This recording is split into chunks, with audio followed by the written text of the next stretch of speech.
Hi everyone, welcome back to the channel. आज मैं आपको बताने जा रही हूँ क्लास 10th इंग्लिश की फर्स्ट फ्लाइट बुक के चैप्टर 5 ग्लिम्पसेस ऑफ इंडिया की समरी। ग्लिम्पसेस ऑफ इंडिया यानी ग्लिम्पसेस यानी झलक, झांकी। तो ये चैप्टर 3 पार्ट्स में है। फर्स्ट पार्ट है ए बेकर फ्रॉम गोवा, जिसके राइटर है लूसियो रोड्रिगीज, और सेकेंड पार्ट है कुर्ग, जिसके राइटर है लोकेश अब्रोल, और थर्ड पार्ट है टी फ्रॉम आसाम, जिसके राइटर हैं अरूप कुमार दत्ता। तो फर्स्ट पार्ट है a baker from Goa by Lucio Rodrigues. तो इस चैप्टर में राइटर ने गोवा के ट्रेडिशनल बेकर्स के बारे में बताया। बेकर्स यानी जो ब्रेड या पाव वगैरह बनाते हैं, उनके बारे में बताया है। गोवा में पुर्तगीज यानी पुर्तगालियों का शासन था। तो राइटर कहते हैं कि हमारे बुजुर्ग, राइटर यहाँ से शुरू करते हैं, our elders are often heard reminiscing nostalgically. तो वो कहते हैं कि हमारे बुजुर्ग अक्सर अपने पुराने पुर्तगाली दिनों को याद करते थे बहुत प्यार से, और जो पुर्तगाली लोग मशहूर ब्रेड बनाते थे उसको भी वो याद करते थे, ब्रेड या पाव रोटी जिसको कह सकते हैं। तो वो कहते हैं कि पाव ब्रेड खाने वाले हो सकता है कि अब ना हो, मतलब डेथ हो चुकी हो उनकी, बट ब्रेड बनाने वाले, पाव ब्रेड बनाने वाले अभी भी गोवा में हैं। तो वो पुर्तगाली दिनों को अपने याद करते हैं, वहां के ओल्ड एज पीपल। तो वो कह रहे हैं कि वर्षों पुरानी फर्नेसेस यानी जो जिनमें ब्रेड बनती थी, वो फर्नेसेस आज भी गोवा में हैं। और उनकी जो ब्रेड बनाने वाले हैं, उनकी थर्ड और जिंगल साउंड यानी जो जब वो आते हैं तो साउंड करते हुए आते हैं, बांस से धम धम की साउंड और झनझनाहट की साउंड करते हैं। तो वो सुबह में अभी भी सुनी जा सकती है उनके आने की sound. Arrival in the morning, उनके आने की साउंड अभी भी कुछ जगहों पर सुनी जा सकती है। कह रहे हो सकता है कि फादर जीवित ना हो, लेकिन अब उनके पुत्रों ने अपने फैमिली प्रोफेशन को, अपने पारिवारिक प्रोफेशन को अपना लिया है और उसे आगे बढ़ा रहे हैं। तो यहाँ पर ये पॉइंट इंपॉर्टेंट है। इन बेकर्स को आज भी किस नाम से जाना जाता है? गोवा में पैडर के नाम से जाना जाता है। तो ये पॉइंट आपको ध्यान रखना है कि बेकर्स को किस नाम से बुलाते हैं? पैडर के नाम से गोवा में। तो राइटर कहते हैं कि गोवा में हमारे बचपन में ये बेकर्स हमारे फ्रेंड, कंपेनियन और गाइड यानी दोस्त होते थे, साथी होते थे और गाइड होते थे। और वो 2 बार दिन में आते थे। एक बार कब आते थे? एक बार आते थे वो सुबह अपने सेलिंग ग्राउंड में, जब वो टोकरी में सामान रखकर बेचने जा रहे होते थे, और दूसरा वो आते थे जब वो वापस लौट रहे होते थे। When he return after emptying his huge basket, जब वो अपनी बड़ी सी बास्केट को खाली करके वापस लौट रहे होते थे, एक बार तब आते थे। तो उनके बांस की जिंगलिंग थर्ड साउंड यानी धमधम की आवाज से वो अपनी नींद से उठ जाते थे और उनका अभिवादन करने के लिए दौड़ते थे। तो जो पाव रोटी होती थी, मतलब जो ब्रेड होती थी, वो तो बास्किन और पास्तिन यानी जो घर की नौकरानियां होती थी, मेड सर्वेंट्स, उनको दे दी जाती थी। और उन राइटर को क्या पसंद होती थी? वो जो ब्रेड बेंगल्स होती थी, मतलब जो गोल बेंगल्स की तरह की ब्रेड होती थी, वो उन्हें ज्यादा पसंद थी। तो वो उसके लिए sometimes it was sweet bread of special made, कभी कभी ये मीठी ब्रेड होती थी स्पेशल तरह की बनी हुई। बेकर्स जो है अपनी झकझक साउंड के साथ म्यूजिकल एंट्री करते थे। अपने बांस से वो झकझक साउंड करते हुए आते थे, म्यूजिकल एंट्री करते थे। और घर की महिलाओं को, he would greet the lady of the house, घर की महिलाओं को गुड मॉर्निंग करके वो ग्रीट करते थे और अपनी बास्केट को वर्टिकल बैम्बू पर रख लेते थे। घर के बच्चों को माइल्ड रिब्यूक मतलब हल्की सी डांट करके, हल्का सा डांट के पुश्ड असाइड मतलब साइड कर दिया जाता था। और जो पाव रोटी होती थी वो घर के नौकरों को दे दी जाती थी। लेकिन राइटर कह रहे हैं कि हम गिव अप नहीं करते थे, छोड़ते नहीं थे। वो किसी बेंच पर या पैरापेट मतलब मुंडेर पर चढ़कर उनकी बास्केट में, उनकी टोकरी में झांकते थे। वो आज भी उस टिपिकल फ्रेग्रेंस मतलब उस पाव की जो सुगंध है उसको याद करते हैं। अपने बचपन के दिनों में जो पाव वो खाते थे उसकी सुगंध को आज भी याद करते हैं। Loaves for the elders and bangles for the children. जो ब्रेड बैंगल की शेप में होती थी वो बच्चों के लिए और पाव रोटी बड़ों के लिए, और इसलिए वो उन पाव को खाने के लिए ब्रश भी करना ज़्यादा ज़रूरी नहीं समझते थे। मतलब जस्ट यहाँ ही वो थोड़ा सा मजाक कर रहे हैं कि hot T would could wash and clean up everything so nicely, मतलब गर्म चाय सब कुछ धो देगी तो ब्रश करने की क्या जरूरत है। अब यहाँ पर ये पॉइंट इंपॉर्टेंट है कि जस्ट लाइक नॉर्दर्न इंडिया में लड्डू बांटे जाते हैं, लेकिन वहां पर गोवा में marriage gifts are meaningless without the sweet bread known as bol. Sweet bread को क्या कहा जाता था? बोल, और वो मैरिज का गिफ्ट होती थी। मैरिज में ब्रेड ही वहां दी जाती है, और ब्रेड के बिना ना कोई पार्टी ना कोई दावत, मतलब उनका कोई चार्म नहीं होता था। तो अब कितना इम्पोर्टेंट है बेकर एक गांव के लिए। इवन जो लेडीज हैं घर की, वो अपनी बेटी की एंगेजमेंट पर सैंडविचेस तैयार करती थी। मतलब सभी कुछ ब्रेड, मतलब हर त्योहार हर फंक्शन पर ब्रेड जरूर बनाई जाती थी। Cakes and bolinhas, bolinhas is also a type of bread. Cake और बोलेनहास क्रिसमस और दूसरे फेस्टिवल्स पर बनाए जाते थे। और ये बेकर्स की फर्नेसेस यानी भट्टियां आज भी वहां पाई जाती हैं, एब्सोल्युटली एसेंशियल हैं वहां पर, आज भी पाई जाती हैं वहां पर। पाव रोटी बनाने वाले उन दिनों एक अनोखी तरह की पिक्यूलियर ड्रेस, मतलब अनोखी तरह की ड्रेस पहनते थे, जिसको क्या कहा जाता था? काबाई। काबाई उनकी ड्रेस को कहा जाता था, और ये एक लंबी सिंगल पीस से बनी हुई लंबी घुटनों तक की फ्रॉक होती थी। तो उन दिनों में उन्होंने अपने बचपन में पाव रोटी बनाने वालों को शर्ट और ट्राउजर, जो कि मतलब हाफ पैंट से थोड़ा बड़ा और घुटनों से मतलब नीचे तक की, हाफ पैंट से थोड़ा छोटा और घुटनों तक से नीचे तक का ड्रेस, जैसे कैप्री होती है उस तरह की ड्रेस पहने हुए देखा था। इवन वो कह रहे हैं कि आज भी अगर उस तरह की कोई ड्रेस पहनता है, हाफ पैंट पहनता है, तो कहा जाता है कि इसने पैडर के जैसी ड्रेस पहन ली है। तो इस तरह से वो कहा जाता था उनको, अगर कोई इस तरह ड्रेस पहनता था।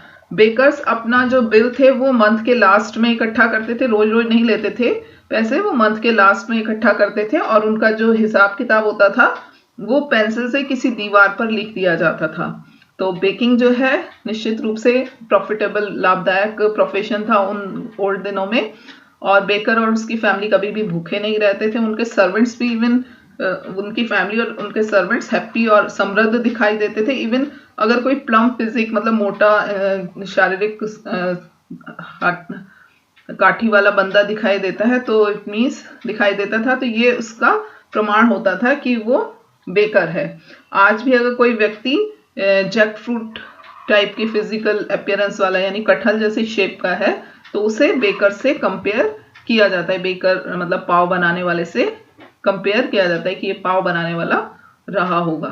तो this is the lesson A baker from Goa. Next पढ़ते हैं। नेक्स्ट पार्ट है कुर्ग बाय लोकेश अब्रोल, इसके राइटर हैं।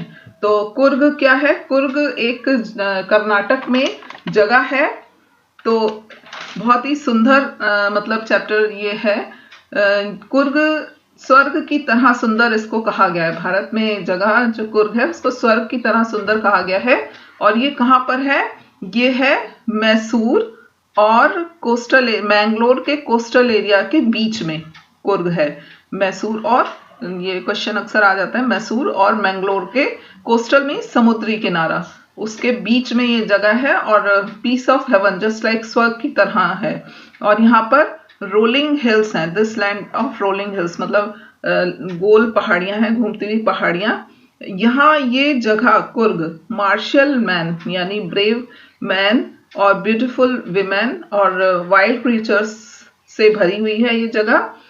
कुर्ग या कोडागु ये कर्नाटक का स्मॉलेस्ट डिस्ट्रिक्ट है, सबसे छोटा डिस्ट्रिक्ट है।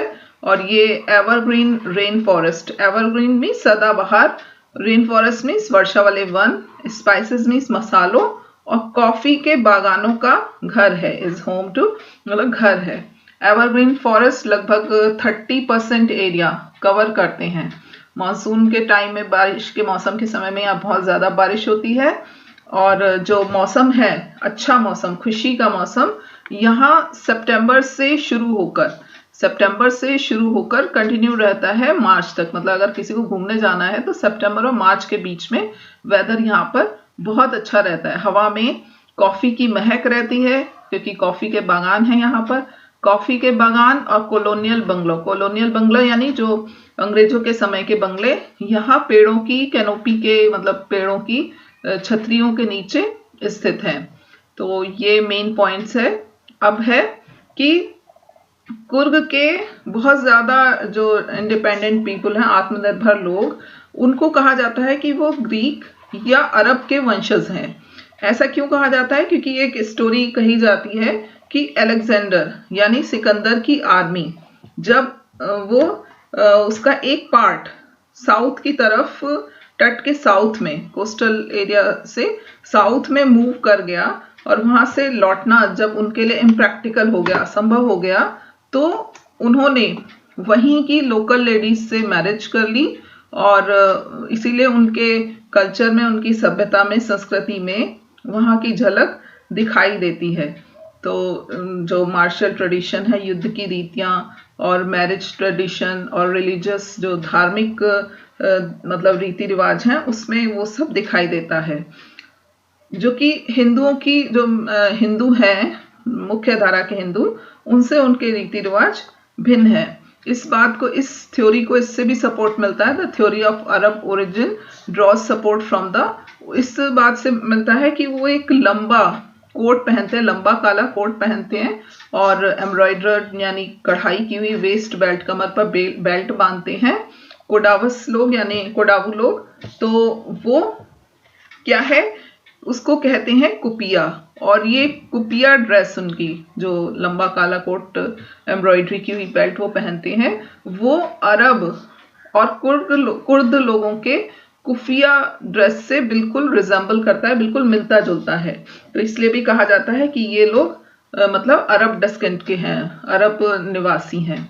कुर्गी घरों में मेहमान नवाजी की बहुत अधिक परंपरा है। ये मेहमान नवाजी बहुत अधिक करते हैं।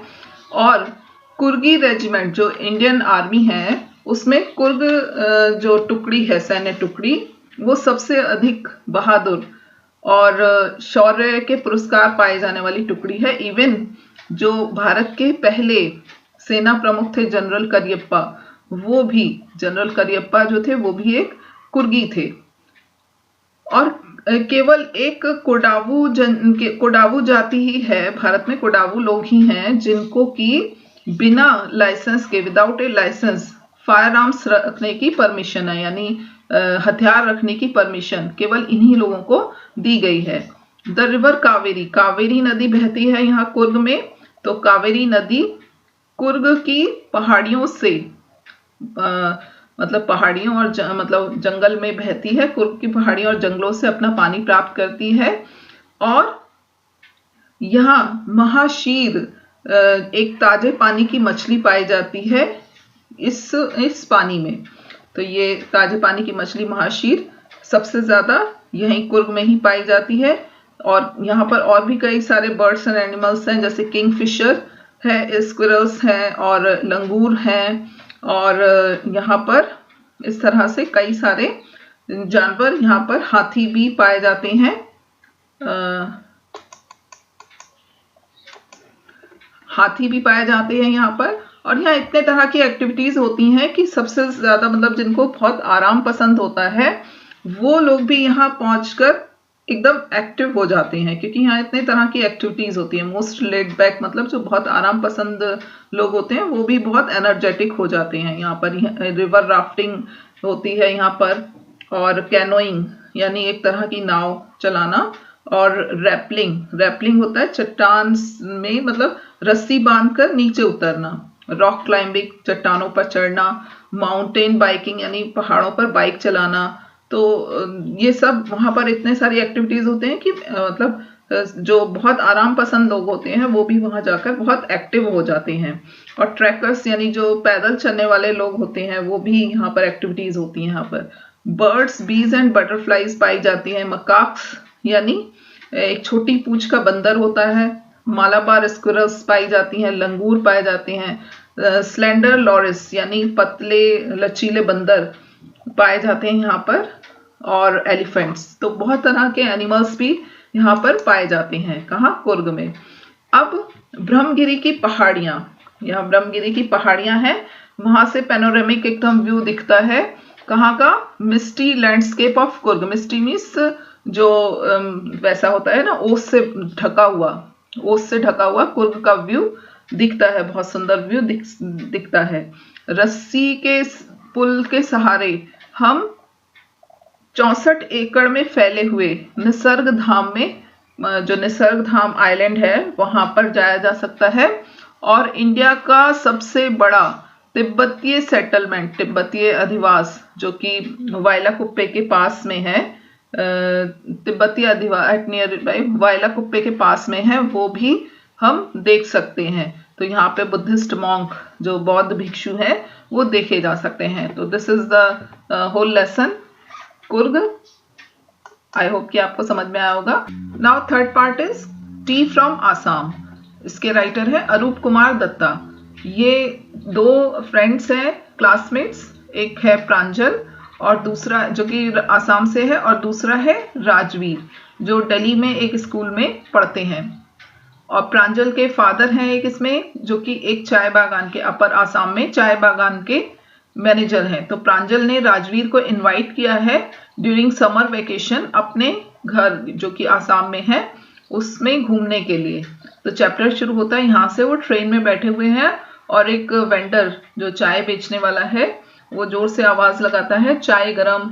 तो वो उनकी खिड़की के पास आता है और प्रांजल 2 कप चाय लेता है और दोनों वो स्टीमिंग हॉट, गरम भाप निकलती हुई चाय को, जो हॉट लिक्विड है, उसको पीते हैं। और लगभग उनके कंपार्टमेंट में हर कोई चाय पी रहा होता है। अब राजवीर, जो कि दिल्ली का है, तो उसने एक पूरी मतलब होमवर्क किया है चाय के बारे में। चूंकि आसाम घूमने जा रहा है, तो उसने पूरा आसाम के बारे में पढ़ा है। तो वो क्या बताता है प्रांजल को कि लगभग 80 करोड़ चाय के कप पूरे विश्व में हर रोज पिए जाते हैं। तो वो प्रांजल कहता है चाय वास्तव में बहुत ज्यादा पॉपुलर है, बहुत ज्यादा फेमस है। अब ट्रेन स्टेशन से निकल पड़ी और प्रांजल अपनी डिटेक्टिव बुक यानी जासूसी किताब पढ़ने लगा। राजवीर भी डिटेक्टिव स्टोरीज का फैन था, लेकिन उस समय उसे बाहर का जो ब्यूटीफुल दृश्य था, सुंदर दृश्य, उसको देखने में वो ज्यादा इंटरेस्टेड था। हर तरफ ग्रीन ग्रीन, हर तरफ हरियाली थी। और राजवीर, जो कि दिल्ली का था, तो उसने इतनी हरियाली पहले कभी नहीं देखी थी।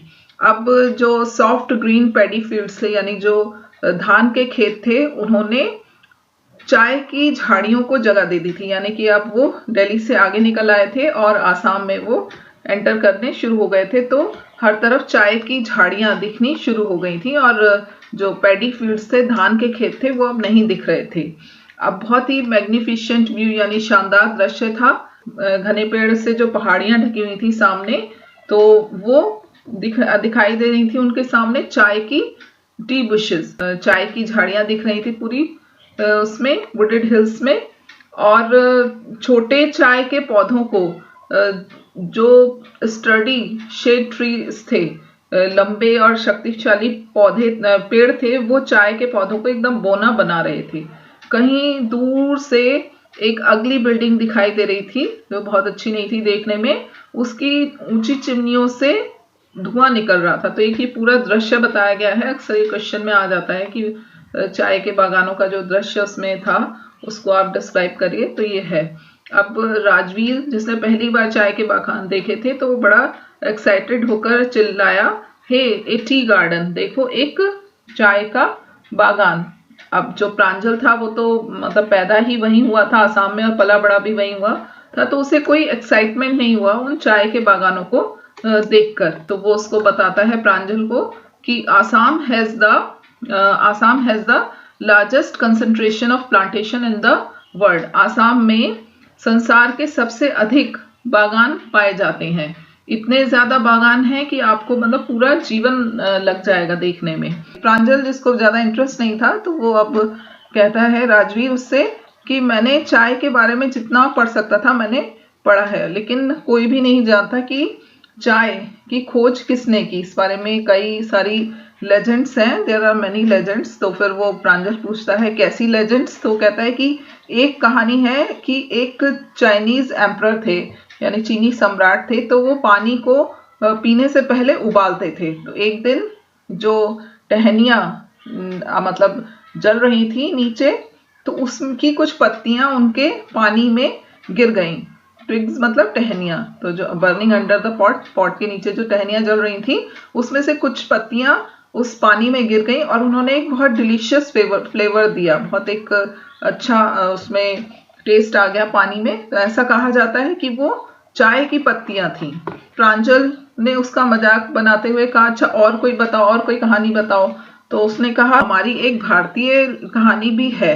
तो बौद्ध धर्म, एक जो प्राचीन बुद्ध धर्म है, उसमें उसके एक एसेटिक यानी बुद्धिस्ट साधु ने अपनी आईलिड्स यानी पलकें काट दी थी। क्यों? क्योंकि मेडिटेशन यानी जो ध्यान के दौरान उनको नींद आ गई थी, तो उन्होंने अपनी पलकें काट दी थी और उन पलकों से ये प्लांट्स पैदा हुए और 10 tea plants grew out of the islets. उन आइलेट्स से 10 टी प्लांट्स पैदा हुए और उन प्लांट्स की पत्तियां जब पानी में डाली जाती हैं तो वो नींद को वेनिश मतलब खत्म कर देते हैं, नींद उड़ जाती है उनसे। तो T was first drunk in China, चाय पहली बार चाइना में पी गई थी, राजीव ने कहा, और ये लगभग 2700 बिफोर क्राइस्ट मतलब बीसी में थी। और चाय और चीनी ये शब्द चाइनीज हैं, मतलब चाइना से आए हुए हैं। चाय यूरोप में 16th सेंचुरी 16वीं शताब्दी में आई थी और ये एक बेवरेज यानी पेय पदार्थ की बजाय एक मेडिसिन के तौर पर ज्यादा यूज की जाती थी। The train clattered into Mariani junction. अब वो ट्रेन जो है मरियानी जंक्शन पहुंच गई। लड़कों ने यानी प्रांजल और राजवीर ने अपना सामान उठाया और भीड़ भरे प्लेटफॉर्म पर उतरे, और जहां पर कि प्रांजल के पेरेंट्स उनका इंतजार कर रहे थे और जल्दी ही वो धेकियाबाड़ी की ओर कार से चल पड़े। धेकियाबाड़ी जो कि प्रांजल के पिता जिस बागान को मैनेज करते थे वहां पर। 1 घंटे के बाद वो लोग मेन रोड पर मेन रोड से वहां पहुंच गए थे और फिर उन्होंने धेकियाबाड़ी के चाय बागान में प्रवेश किया। दोनों तरफ उस चाय बागान में जो ग्रेवल रोड थी, कंकड़ वाली रोड थी, उसके दोनों तरफ एकड़ अपॉन एकड़ मतलब कई एकड़ तक चाय की बुशेस थी, चाय की झाड़ियां थी जो लगभग सेम हाइट तक अच्छे से उनको सफाई से काट छांट की गई थी उन चाय की झाड़ियों की। और वहां पर उसने देखा, राजवीर ने, कि चाय तोड़ने वाले ग्रुप ऑफ टी प्लकर्स, चाय तोड़ने वालों के ग्रुप्स थे वहां पर, और वो अपने पीठ पर बैम्बू की बास्केट्स लटकाए हुए थे और प्लास्टिक का एप्रन पहने हुए थे और नई उगी हुई जो पत्तियां थी चाय की उनको तोड़ रहे थे। अब प्रांजल के पिता ने एक ट्रैक्टर को जो कि ट्रेलर लेकर जा रहा था, टी लीव्स का लोड लेकर जा रहा था ट्रैक्टर, उसको जगह दी और फिर उसने राजवीर ने पूछा कि ये दूसरी फसल या मतलब स्प्राउटिंग पीरियड मतलब नई पत्तियों के आने का समय है ना मिस्टर बरुआ। मिस्टर बरुआ कौन है? प्रांजल के पिता। तो राजवीर ने उनसे पूछा कि ये नई फसल या नई पत्तियां उगने का समय है ना, और ये मई से जुलाई तक रहता है और ये सबसे अच्छी चाय देता है। तो मिस्टर बरुआ हैरान रह गए, जो प्रांजल के पिता थे। उन्होंने सरप्राइज में कहा कि तुम लगता है पूरा होमवर्क करके आए, मतलब अच्छे से पढ़ कर आए हो। तो राजवीर ने कहा कि हाँ मिस्टर बरुआ, लेकिन मैं यहाँ और अच्छे से, मैं उम्मीद करता हूँ कि मैं यहाँ पर और ज्यादा सीखूंगा। तो आज इतना ही, ये पूरा लेसन था, इसमें 3 पार्ट्स थे और ये 3rd पार्ट था, T from Assam. I hope कि इसकी आपको स्टोरी पूरी समझ में आ गई होगी। इसकी समरी मैंने आपको बताई है। मिलते हैं नेक्स्ट लेसन में। Till then good bye.